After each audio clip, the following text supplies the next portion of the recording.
Hamas और Israel के बीच चल रहे युद्ध के दौरान हमास की तरफ से लड़ रहे लेबनान के शक्तिशाली सैनिक संगठन हिजबुल्लाह का दावा है कि वो लगातार इजराइल को नुकसान पहुंचा रहा है और प्रतिदिन उसके 5 सैनिकों को मार रहा है और साथ ही उसके 5 सैनिक प्रतिष्ठानों को नुकसान पहुंचा रहा है। इसके लिए बाकायदा हिजबुल्लाह ने एक चार्ट जारी कर बताया है कि किस तरह से उसने 8 अक्टूबर 2023 से 30 अक्टूबर 2023 के बीच इजराइल के 120 सैनिक मार गिराए।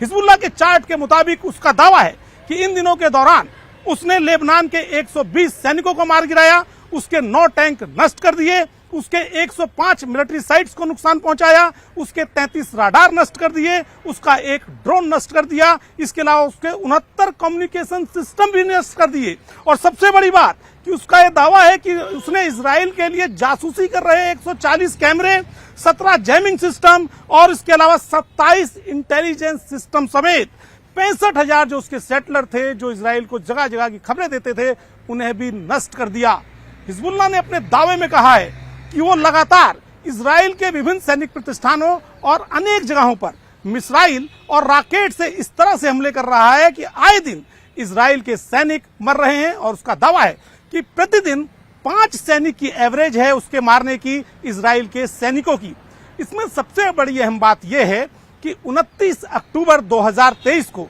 हिजबुल्लाह के दावे के मुताबिक उसने उसके एक ऐसे ड्रोन को मार गिराया था जो हवा से मिसाइल फायर करता था गाजा पट्टी के ऊपर और दूसरी जगहों पर। लेकिन हिजबुल्लाह के दावे के मुताबिक उसने इजराइल का वो ड्रोन मार गिराया। हालांकि इजराइल ने इसकी कोई आधिकारिक पुष्टि नहीं की है, लेकिन इजराइल ने ऐसा जरूर कहा कि उसका एक ड्रोन जो हवा से मिसाइल मारने का काम करता था उसे कुछ नुकसान पहुंचा है। यानी पूरी तरह से तो हिजबुल्लाह के दावे को ये नहीं कहा जा सकता कि वो सही बोल रहा है, लेकिन हिजबुल्लाह जितने दावे कर रहा है वो कहीं ना कहीं अपने आप में तो इसलिए पर्याप्त माने जा सकते हैं क्योंकि इजराइल ने अभी तक उसके दावों का ना तो कोई खंडन किया है और ना ही पुष्टि। और सबसे बड़ी बात यह है कि हिजबुल्लाह लेबनान का वो संगठन है जो साल 1982 में लेबनान ने इसलिए बनाया था क्योंकि इजराइल उसके ऊपर लगातार हमले कर रहा था। इसके बाद हिजबुल्लाह नाम का यह संगठन लगातार लेबनान में शक्तिशाली हो गया और फिर इतना शक्तिशाली हो गया कि उसने लेबनान पर एक तरह से कब्जा कर लिया।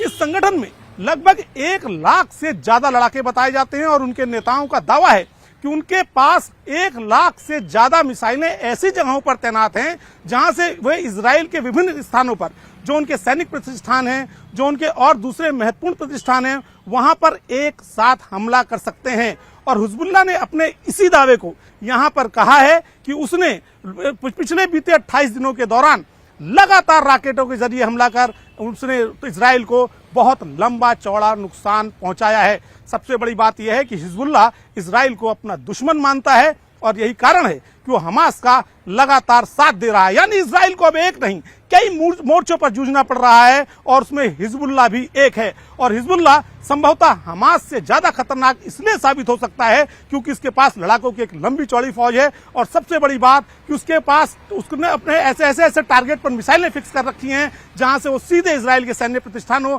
और अन्य जगहों पर हमले कर रहा है। हिजबुल्लाह का यह भी दावा है कि आने वाले दिनों में वो इजराइल के कुछ ऐसे ठिकानों पर हमला करेगा जिससे इजराइल को काफी भारी नुकसान का सामना करना पड़ सकता है। यानी आने वाले दिनों में हिजबुल्लाह इजराइल के लिए और खतरनाक साबित हो सकता है।